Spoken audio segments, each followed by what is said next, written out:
yakandele dara mama mtasa ngamira pamberi pemberi dara mama mtasa zvese zvichitandira chokwadi chokwadi ini pachara pane moyo ngani pachara marambatsirwa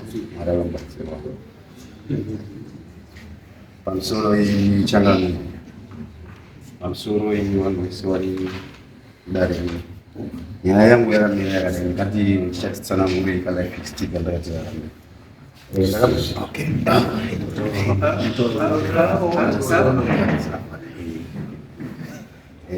ndireva ndiroitwa dani kuti ndakaberekwa muberekwa mutsekwa uri ndakaberekwa yakamira sezvizvi baba wangu vakanga vane vakatora maikuru namaini mai wangu vakatorwa sebondu na tete wavo vasvika pamurungu vakagara nevabereki zvakanaka tikakura maikuru vakafa 2000 vakafa ndakakura ndichigara namaikuru maikuru vachingovafa vakadaro takasara nababa namai baba vakatera vakafa 2003 tasara namai pakananga kuda dambudziko pamba kana kunanga kwakunetsa kuti mukoma vakanga vakuya vachitishungurudza vachiita zvese zvavaita pamba mai vaguma vazoenda kumapurisa vaenda kumapurisa vakapiwa mapepa vakapiwa kuti igare zvakanaka pamba mai vakaenda kumufa 2016 dambudziko rakatanga vakafa mai mukoma vakakuya vakati zvakasiyana zvaitwa nebaba hazvisizvo ndima mukuru wandaapo kana zvezvese mina ndaakukura futi nditi zvandinoita ndipi mwana wangu apa ndidai ndikati sei zvinhu zvakasiyana zvaitwa nevabereki makutanga kuda kuvhura munda muri baba ii takanetsana ipapo mai guru vakatanga kurima futi minda yaya yakatanga kunetsana ndipatakaenda kwashisamanga ndikati kuta nyaya yangu ndikasimisana mai guru vaya vopanepetwa nyakachurupanda topandeke vari marachi ipapo zvadaro takagara ndikunga ndingati 2023 ini ndakabva ndaita ndopakashaya tete vamwe tete tabva kumusha ndakanzwa foni yasvika pamba tatogara tikanzi natete ava ndinofunga ndipwanye imba yakasirwa nevabereki ndikati ndinofunga ndipwanye imba yakasirwa nevabereki sei tikati hazvichaitiba ndinofunga kuti inini ndibvise hafu yacho nditsvage pangu pekuvaka ndibvise zviri ndikati aiwa hamusi imba yakasirwa nevabereki mupwanye imba bcause imba yanditori inovheka ndiyo imba yandikuita ndogara ndakasirwa nababa handimugona ndikuiri inovheka ndikuita zvese akaita nharo ndakasvika pekuti inini handichazivo pafungwa dzamiinadzo ndakabva ndaenda kusouth africa ndichienda kusouth africa ndichingosouth africa ndikasvika mupfudzeaiseva imba yakapaa ndakagara kusouth africa ndofunga 2024 vandadzoka this year May ivo imba yapanya uyu mukomana wamukoma anga kuinvesta walenda arisima mabhanana ari kutouya wamusiri mekicheni wamba kandogara ipapo saka ndomamira akaita nyaya yangu saka nyaya yako ndekuti uyu mukomana utora lendi yako tete utora lendi yako uyu edina ndeni edina ndimaiguru ikadwa mukoma kadwa mukoma udai ndiyedhai kwete ndiyedhaina ndiani mwana so which means nyaya yako wakaenda nayo kwasamanga ndiyana dhaina not natete izvozvo saka nhasi waunza panapa iruno Terence Catherine ndiyanditete Hondo ndiyani machikoro ndimukoma tutanga na Hondo ndataona mazuva kuti history sore magunda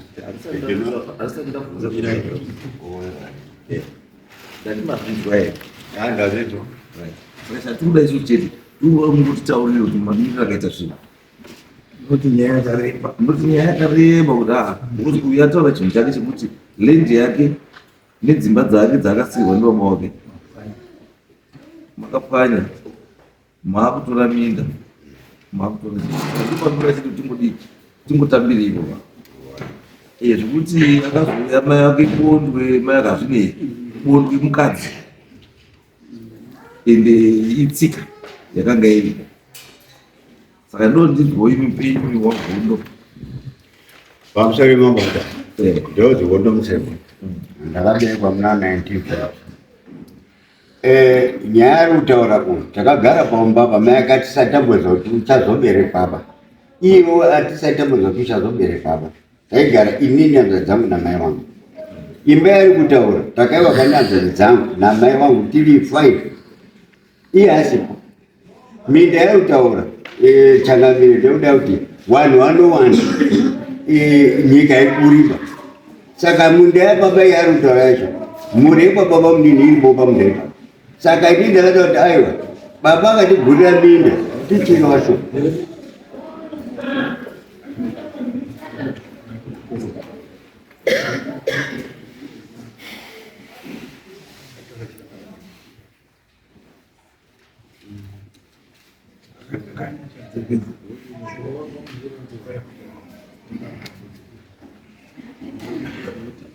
Gurira minda iri vasho. Izvezvi pano vana vababa munini mwana akafa akasigawo wana. Saka toda kuti tiite peace kuti mwana asati akwane ngekuti inhaka yababa. Ndipakabva ndamangara kwashisamanga. Pane zvamatotaura zvese zvatotaura kuti zvese zvamuita zviri wrong. Kuzi makutaura nenyaya yemwana yewana wababa munini panhaka yababa mukuru. Baba munini akanga asina munda. Kana asina munda haana munda. Kana asina munda haana chii? Ndototi izvezvi pane vamwe wakatoyo ndakatopa munda. Izvozvo zvekutopa munda it's wrong. Murisabhugwe. Handiti sabhugwa. Saka imimi kumhuri muri yani? Ndiri mukoma. Mukoma? Hamusi baba? Handisi baba. Muri mukoma izwe hamusi baba. Asi zvinhu zvamuda kushiya ndezvababa. Ndizvo? Kumuda kushiya seko zvinhu zvababa muchishiya wana wasiri wababa. Zvakaitika kuti musike ipo baba. Baba yairi kutaura ibambo wahondo. Kana baba namai wakafa, mabeneficiary eestate yavo wana wavo wawakazvara. Baba kana ari 1 aina wakadzi wake 10. Baba paanofa nowakadzi wake 10. Wana wakaita baba nowakadzi wavo 10 ndo wari kusheya chii estate iyoyo yakasiwa nababa. Uyo achiziva kuti pamai wangu ngeapa. Wana wamai John wanosiya zvamai John na James. Wana wamai Temba wari kusheya zvamai Temba na James. Mwana wamai Bedroom uri kusheya zvamai Bedroom na James. Kusikira waifana wangani wari 10 mai umwe naumwe akaike pake. Paizi ndipani? Ndipake. Saka wana wake ndo wanosheya papi? Ipapo. Saka imimi zvamukutaura zvamakutoita izvi maland baron bambo imimi. Handisati apedza ba. Tinombotaura pane zvomataura kuti matotaura kuti mune vamakatopa land ndochekutanga it's wrong. Hamupi land isiri yani yenyu. 2 mataura nenyaya kuti baba munini anga asina munda asi wana wake warudawo pekugara. Hamupi wana wababa munini zviro zvoumwe baba hazviiti. Alright, izvo anga asina munda handikanga aigara Harare kana Burwati? Anga Harare. Imba yake yekuHarare muri kusheya nevamwe? Anga asina imba. Anga inei? Aitoroja. Ezvo saka kuroja kwake kusarongeka kwani? Andekwake. Kusaroja kwake kudi? Kusarongeka kwani? Kwake. Andizvo. Saka imimi hamufanira kuteka advantage kusarongeka kweumwe munhu kuti muite disadvantage wamwe wanga wakarongeka. imimi zvamaifana kuita zvamaona kuti vana baba munini havana minda, maienda kune wakasiyirwa minda ndivana babawo monokumbira kana paine aida, noti kuita baiginya ba zvomuri kuita, muri kuita baiginya nekuti ndini mukoma, but musakanga une muri mukoma hamusi baba.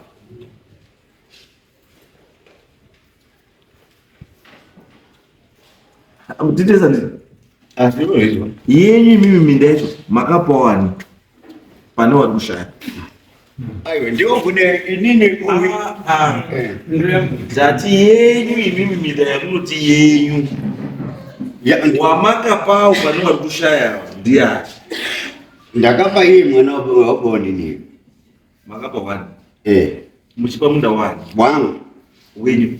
Saka dambudziko renyu imimi ndeuyu ripa dambudziko rangu ni wewe ndio kuti uyu izomataura zvekuti uyu unobenefita zvamai wake ini benefita zvamai wangu munda wamai wake takam haana kuwakapa kumunda kwamai wake waigara na mai wangu pambaipa saka nhasi ndo panogara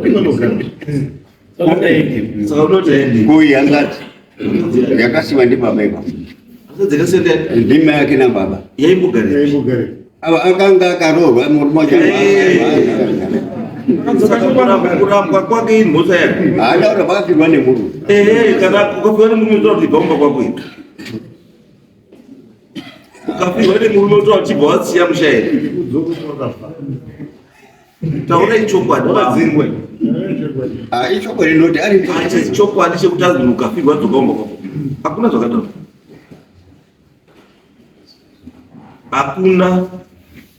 Saka zvazvitonditaurira zvitotaura kuti imimi bambo natete iwowo muri kurangana katsuro kenyu kamuri kutamba kuseri ngekuda kudzinga wangu kuti tete kuda kuakomodheta tete pamusoro chakadai baba wade kutama pamabasa wachinogarumba wanoti kunyira ngakaende kumunda unotama ini ndakatotama batika zvezvo bambo kana matama pamatama pasiri penyu semuri mimatama panyama asi pamweya muripo makabvisa nyama yenyu bva maenda kuseri asi muri kuseri ikoko ndii muda kutonga futi pamabva ipapa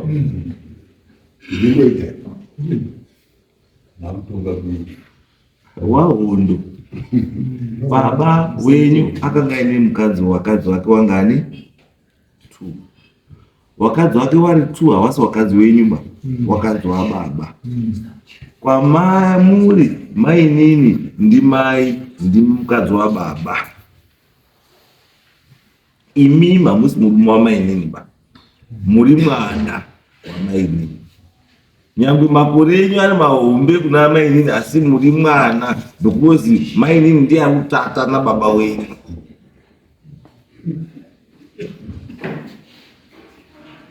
Mazwa ere bambo mazvizwa saka mainini nometa kuti akamudiki kwamuri kana kuti wakazouya matororo imimi kana kuti hazvinei, chikuru ndechekuti mainini wakadini wakauya. Mainini akaroorwa ndiani? Ndibaba. Akapihwawo zvinotani iye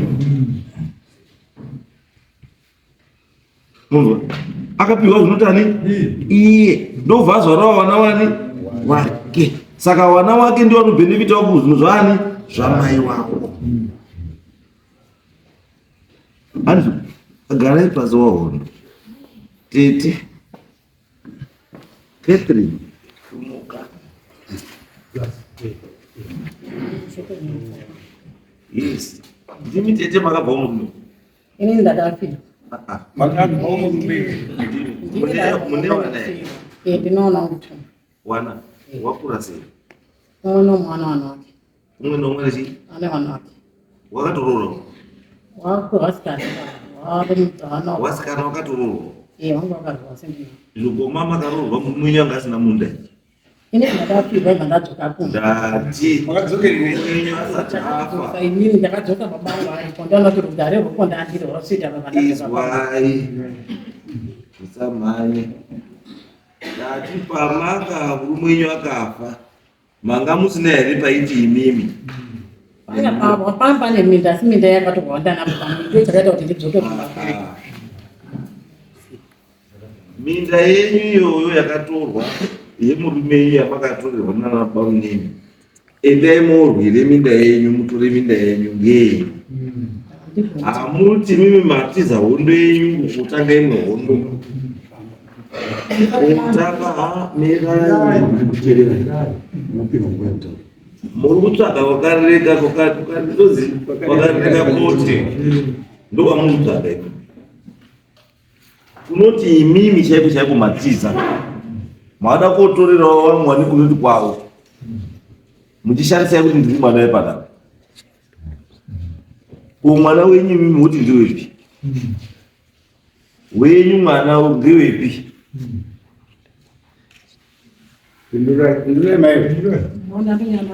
imi madzoka kwenyu kai ko wenyu wakadzoka here wana wenyu wakadzoka here kwavo wakaroorwa wakarambwa nemurume kana wakafirwa wari kuendepi wakuenda kuna vabereki wavo kumberi kwacho haripo ndimi handigoni kuyana wakomba baby saka imauya sei ini ndakandotambiwa ndibaba vangu kana imimi makwanisa kutambirwa iwo mukadza kuvatambirawo sei makatambirwa ini ndaichaziva kuti mhosva ndiyavo kwangu ndiakatambaauye mana mhosva haisi yababa wenyu kufirwa handi mhosva kufirwa handi mhosva batete asi inoita mhosva mukaita unga iadvantage mukatora kufirwa seadvantage inoita nyaya mirai toda tikubatsirei kudzosa minda yenyu nemusha wenyu wamakavhutirwa nevanhu vasikafaniri kuvhutira zvinhu zvenyu. You are the surviving spouse wemurume wenyu akafa nevana wenyu, and estate yemurume wenyu ndeyenyu nevana wenyu. Sei muri kutiza estate yenyu nemurume wenyu muchienda kuda kotora estate yeumwe mukadzi nemurume wake? Andinotora munda munhu ndandondachangamira mukadai mandibvunza ndinotora munda munhu vana munda ndakatora ini nditogara kubasa ndosanga ndati mukadai mandibvunzandogara basa murugarepi ndinogara basa kondisenza nemhuri yangu saka kana murugara kubasa saka hondo yenyu kumba iri pari ndosanga ndinoda kuti nditsanangureka kuti nditsanangure zvakaitika chii ngekuti inini ndakabva kumurume wangu in 2001 ndafirwa ndibva ndangobvawo kumurume andakabva ndagara nababa ndibva ndagara nanababa inini paumba kusvika babako 2003 ndibva ndasandibva ndagara namai wavo naye nehanza dzangu padasaka kugara paumba zvakanaka handina dambudziko ndakamboti kana ndakandinetsa naye kana kudidini zvanaro zvezvo 2008 ndibva ndasumuka bva ndaenda kwandikugara naye nhasiyo zvizvo ndadaro izvozvo ndakasvika paumba ini nemunda uri handisuri hapana kwandakamborima munda baba 2008 munda wakavati ndakatora munda handina munda wacho utotaura kuti ndakatora dandatata pamunda pairima mai wangu kwete pairima mai wavo mai wavo ane munda wavo asi inini ndakangoenda kubasa ndibva ndadzoka ndibva ndasvika pautaura kuti ndakauya kuve pandasvika mukadzi wavo ari kumba aibva ati aumba yatsemuka ini 3 rooms tikazomba yatsemuka imwe nerumu ndibva ndamufanira ati kwamba nasisa sekuru umba idzo yatsemuka saka tatoti umba idzo yatsemuka yadini yadzikiswa rumu yacho igadziswe patsva ivo sekuru vandu vakatopinda kuti tora marata mirai imini mukadzi wacho ari kugara mukadzi wemurume une umba yatsemuka unoita kutuma imini kuti taurei murume kuti imba yatsemuka ndizvo akati tete umba yatsemuka ndikati ganditaurese kuti oredi mautotoka imwe picture ka mukadzi murume wake natete mukadzi wotadza kutaura murume wake warutata naye kuti umba yatsemuka bamwe wosiya wobuda enda kutaura tete kuti tete taurirai mwamuna wangu kuti umba yatsemuka tete uri kubasa handina kuti inini akauya kundini ndati takatubva kurufuna sisomba tasvika paumba pedi siso pandaingogara ndibva ndasvika kuti gatione mainini paumba ndivana vasvika vati pamba tete ona umba yadini yatsemuka ndivana kuti haregeni fonese kuti tingori paumba ipapo Mira itete. Izwa itete. Muri kuti imimi pamba pamaigara ndisandaenda kubasa usati naenda kubasa anizwa pamaigara ipo papa parikugara paigara inini nehanzvadzi ndosandikuta zvakafanana zvirikutaura kuti kana uye zinomwezi ari arikugara pamaigara mese pacho ari achiripo anditi imimi kutodzoka kwamaita angari muridzi ndiani ndiye kako ndibaba babanga baba anga muridzi ndiani maigara imimi nababa neuyu baba afa takasati igara inini naye sekuru saka ndosandi kutaura zvaka kuti mukadzi paakakutaura imi kuti mbaitsemuka angada kuti imi mugadzire here kana kuti angada kuti murume wake agadzire kana kuti indirectly mukadzi angachiedza kutaura kuti kudii ari kuedza kutaura here kuti cheche imba yenyu yatsemuka gadzira imba yenyu because papa ine nyaya iripo ikunetsa yeimba iyoyo chii chachikunetsa kuitika mutikutaura chokwadi hapana pasina kuchena because kana maiti mamurugara mese mumba iyi baba imimi nemukomana baba ofa mosara murugara imimi nemukomana wemumba imomo anditi imba iyoyo yotsemuka anditi maakubva kurufu nasisi wenyu muroora wabva zvikotete umba yadini watsemuka to me zviri kureva izvi zviri kureva ownership yemba kuti muridzi wemba ndiani ndimi haasiri uyu because dai anga ari muridzi wemba uyu ndiye adai akataura zimba yako yadini yatsemuka but ndipiri kuti matouyawo wamataura zimba tete imba yatsemuka it means kuti imba ndeyani ndenyu yaisaita yangu ngoti ini ndaisambogara ndapotumba saka mubvunzo wangu unapi kuti imimi kana imba isiri yenyu maizotaurirwa sei kuti imba yatsemuka pama muroora akandoti ndini munhu muroya mukadzi wacho uripi uripi mukadzi wacho but tete handizodi kuomesera but aiwa pamunondiomesera kuti mirai tete inini tete ndodatora chokwadi ini ndoda kuziva kuti zvamunonditaura ndotobvunza ndizive asi zvamunotaura ndo zvinonipa lead yekuti nyaya yekuendwa kana kuendwa asi chandabvunza ini ndabvunza chinhu chiri very simple kuti sei muroora akaprefera kutaurirai kuti imba yatsemuka asikatauri murume wake ndosandoti pane nyaya iri yapaseri apa yamunoda kutaura pakuti imba iyi inenge yanga yagara iri kunetsa kuti ndeyani zvamaigara nababa imomo imba inenge yanga yagara iri kunetsa muzonditaurira baba kuti imba iyi yanga yagara yakachena here kuti iri kuzikanwa kuti ndeyani imi moraiti izvo maigara baba wafa andizvo baba wafa izvo baba afa imba yakazi yaya vafa baba imba inambosirwa munhu but akangosara tiamuda uzenga tete handozozakada ini kutaura senazera imba inambosirwa musha unezwai tete tindorichonanga ndingondisegara tete yenyu kwamakaroorwa ndeyani yamakasiya kwamakaroorwa ndeyani yanga iri yangu saka muda kuti imba handisi wanyenda vasakubva 2000 handinogara taurai chokwadi tete hamukwanisi kutaura ini ndochichikumba kwangu tete muromo wandisina kutoda wamataura ndeyekuti imba ngeyedu tese muromo wenyu wekutaura kuti imba ndeyedu tese tisagare mumba ndeyedu tese it means kuti hapana rugare pamba ipapo wakomana havana rugare nemi handikanapabvunzera no tati pamba ndepani pamba ndepavo pangozi pamutsekwa ndepamutsekwa imunozani inozikete mutsekwa saka pamba ndepamutsekwa asi kuti ndine musina kamakana tete musangware nhema tati pamba ndepamutsekwa upi Catherine kana Terence aiwa zvakuti pamba ndepawaiwa musati ndaku mukaramba kuti ndakuti nekuti ava ndanogara paane stendi saka pamba ndepasekuriwa tete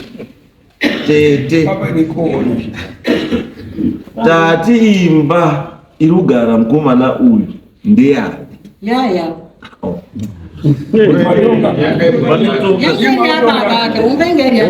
mukabva kubasa inini muchazoda uya ugare ndio mandinogara ndemutenge zvinhu zvangu chamasirwa ndakandezvadipa Garai pasi. Iyo shamasumo. Ndiana wako. Mwana wako. Iyo taura pamoja. Sio kuposa mbali uri mumabana kubwa muchi. Indi totere. Chiri kuti wende kurimo mabanana pamuza pasiri pako. Wakapiwa ndiani?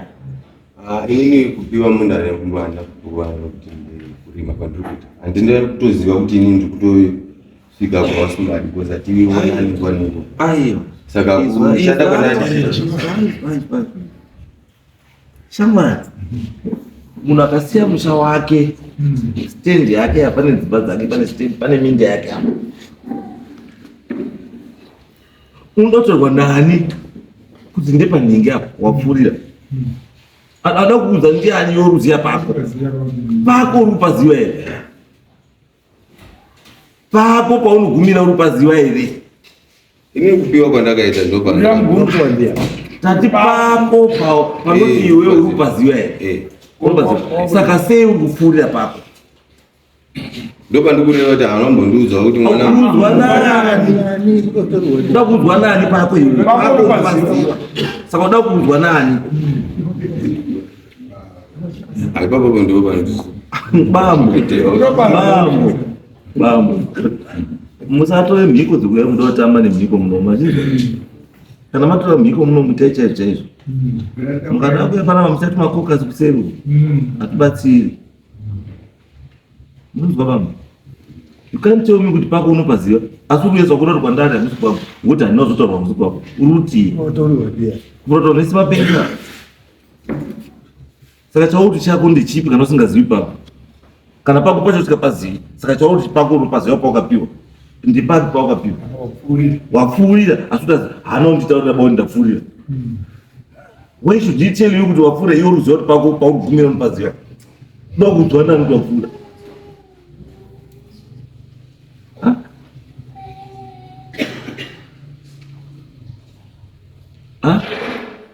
Iwe enda shamwari iyoyo. Enda urime panoti ani iwe kusiri kwako ibva siyana nako. Siyai munhu aine munda wani wake. Enda woita kwani wakapuwa nepo pekutangira nepekugumira unopaziva. Usamire kuudzwa nemunhu ngechitedi pakuzi wapfuurira. Hakuna nebasa iro. Iwe ndio nebasa rekuzvikontrola kuziva kuti pandapinda handi kwangu ndeapo. Handizvo? Iwo hatina nyaya yekukurataura nezvo zvakawanda kutaura kuti iwe utoziva kuti hangu waruita hazvisi zvako. Ngavise mabanana. Ibvapo seya munhu ane munda wako. Chandakuda pandingataura ambisa nditi kudai mwana wekuti azoite baba ndiwo wakakonzeresa wezi pakafa mai baba wakasvika vakati inini ndasara ndinda baba saka zvakaitwa ndibaba ndauchinja mugana. Aiwa, ndosaka tati iwe gara apa. Ndosaka tati isusu kuenda dzekubai anzvimbo akamupa mugano iwo usiri iwo mugano uripo ndokwari kudzoka achitaura kuti ndazidzoka pawanga uri. Saka iwe harisi basa rako, iye ndiye ari kuziya akambomuchitsa ipapo ngaadzoke kuti ikoko unotaurira munhu iye akamuti uko kuti ndazidzoka. Bambo Hondo sumukai. Bambo Hondo basa rababa pamusha kuti musha ugadzikane mhuri igare zvakadini zvakanaka. Basa rababa handire kuteka advantage yekuti ndimi masara muri mupenyu wakafa kana nemi muchafawo. Munozozwa sei muri pasi apo kuti zvamakasiyira vana wenyu zvatorwa nababa munini asara? Ndobva apo wawake akuchinja mutemo nekuti ndiye hapo. Ngotuka sei. Ndisati ndabofa bandizivi kuti anenge pamuchafa. Tikuti isusu pamuchafa handiti zvinonakidza here kuti anenge asarawo baba uchinja mabhaundari wochinjawo mabhaundari oisa ake anosuta iye zvaanoda nevana vake. Inizvo ndaifunga kuti izvo nzvimbo yakadai tinobagwa nayi wana tese isa yekuti inhaka yani aiwa izwai baba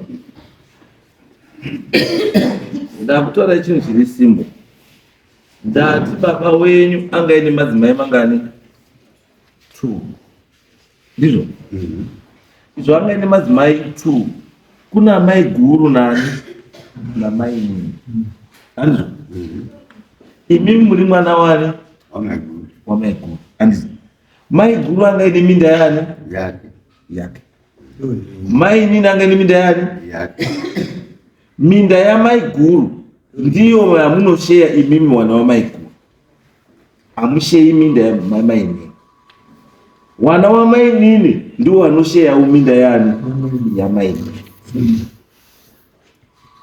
ava mutatupanza nyaya iripo izvizvi tivakomana vaino wamainini wamaiguru saka paruri mamai wake ndipakazi nashesama edamupangidza paruri pairi mamai wake saka ndipo takamupangidza anakanaoda mupa wakakanaupangidza mati uyu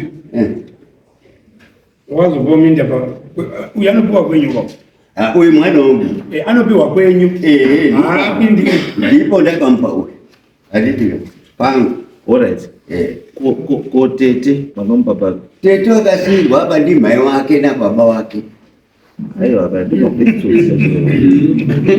aisirwa akaroorwa anosirwa chiro akaroorwa mai akatanga kufa ndiani mai nababa ndi mai akafa rini mai makore zveshari ndati mai akafa rini 2000 makadzoka murume rini 2001 saka mai yakupai minda kubva nguva izvomutore ndati kusiya kwakaita mai nani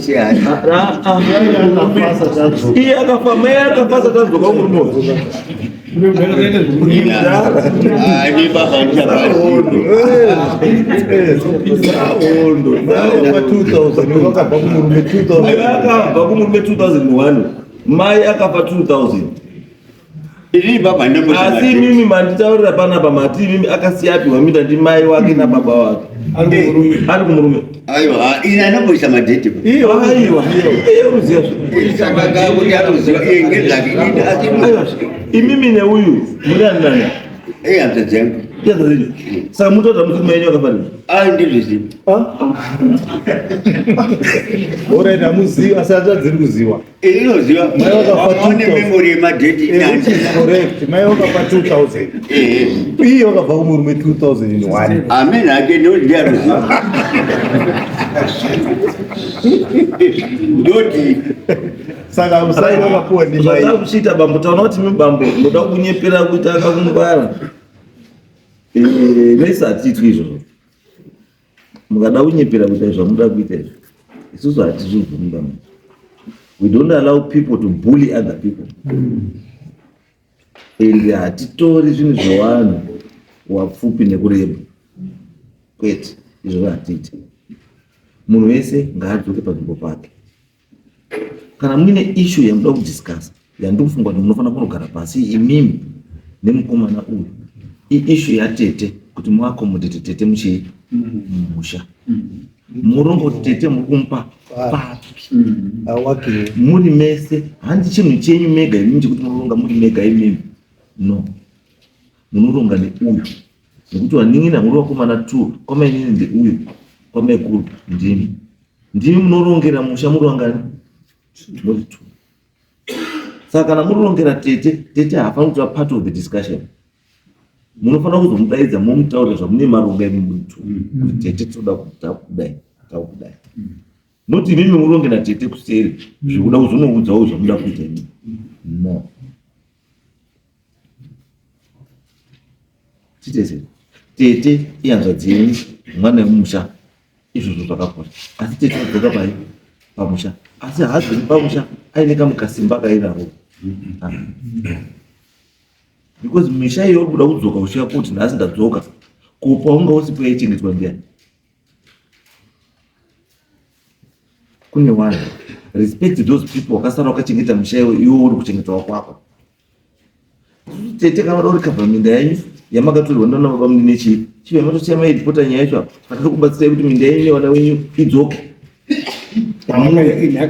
inhaka yewana imi makatiza asi wana hawana nhaka yawo yatorwa yapamba tikuti isusu tinoda kuti nhaka yewana idzoke kuchii wana iwo kana wachida kana usingadi asi nhaka yawo iri chii hawadyirwi nhaka newamwe baba akafa ndevavo.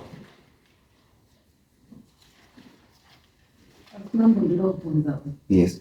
Ndobvunza kuti kana dai makagara pamba kuti kutasa chisimba chacho chonzoni ndakaisa chisimba handina musi ndakambonekedzana naye sekuru saka kana munda yachirutawo kuzi ndakatora munda handina nemunda ndiurima dainyika saka inini manje handichazivi hangu bamanje kuti pamwe inini mhosva yangu inge ndingapiwa ngekuti inini ndakasandigara pambapo ndisingafanira kandogara pambapo ngekuti sekuru handitogari nawo sekuru anogara kubeto ini muda kurongerwa mupiwe penyu pekuwaka ndichagone hangu bainini nekuti ndichagari futi mumusha mamasekwa munongobuda futi nyasi makuditsaatani yangu kuti iwa mukati wabvunza wakati ndini ndakatokura nditori nawo apa saka handinapo ndakambotukana naye kana kutoshamiswa kutozvaandondikwadakutoa iwo chisaro ari pababa pakwe harikutonga basi kungotaura kuti wasandipawo wasaunetseka wangogara pasi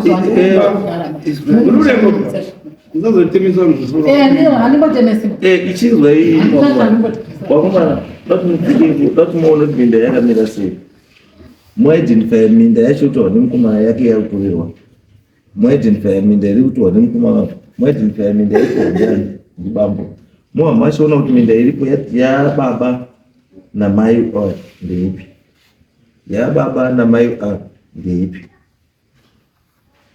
kana paine minda iri kunzi pane minda iri free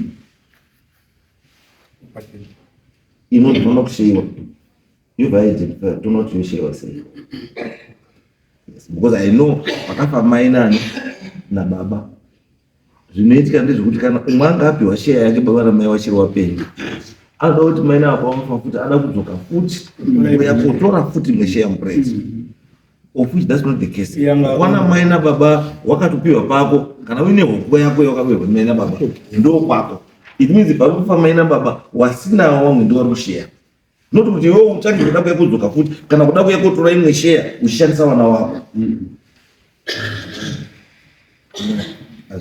chendai muite izvozvo modzika ikoko monoona zvatikutaura izvozvo pamusoro mambo nyaya yemuri kutaura ndiri kuinzwisisa uyu mukomana wakatengesa munda pati yemunda atengesa pati yemunda ndakamubvunza ndikati kwewe zvawatengesa munda akati handini ndakatengesa munda pamunda wakatengeswa ndimai mai vada mari yekurabiswa saka ndibona kuti yazvo koinini mai yangu zvakafoini achirwa koimita tatisingaioneri saka ndipo muzvanoita kuti pamwe pacho kamakuti izwai sahondo sahondo nyaya iripo ndeyekuti izvi zvinoakuchitanga uchitaura matambudziko enyu takutaura kuti mune nyaya iri kuseri bati hamuna yanga iri pamba munda kawo akatengeswa uyu kana niye akatengesa munda kawo kana akatengesa munda inyaya yekuti akatengesa munda akatengesa munda tizonzoka saka mamudu nyaya rii ndaura nyaya yenyu chaiyo hatina kana akatengesa munda mamudu nyaya rii kuti akatengesa munda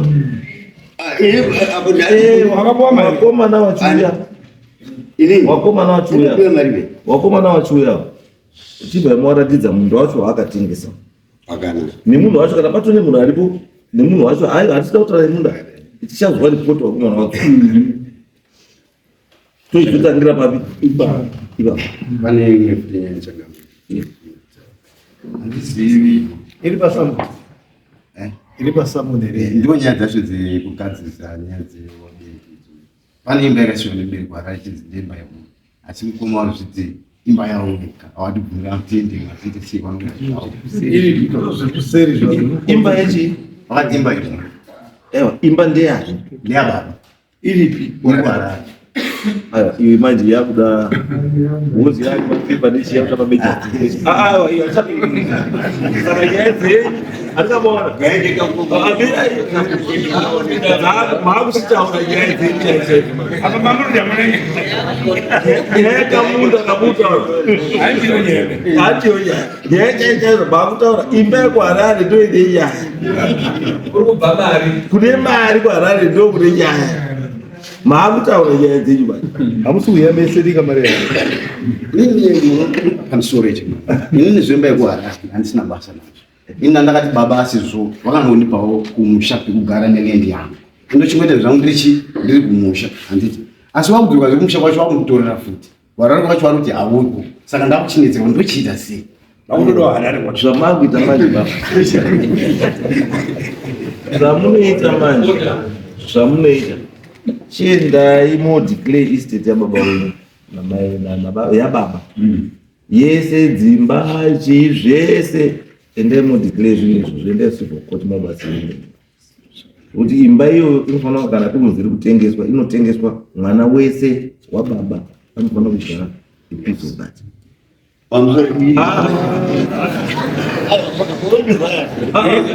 Haisi yemumba iyo Andi yamuno.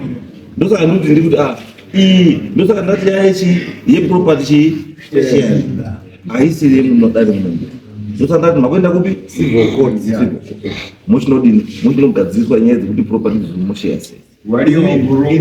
Inini yangu chete iri yekuti wakomana wangu wakuuya kuchikumuda murudzika rini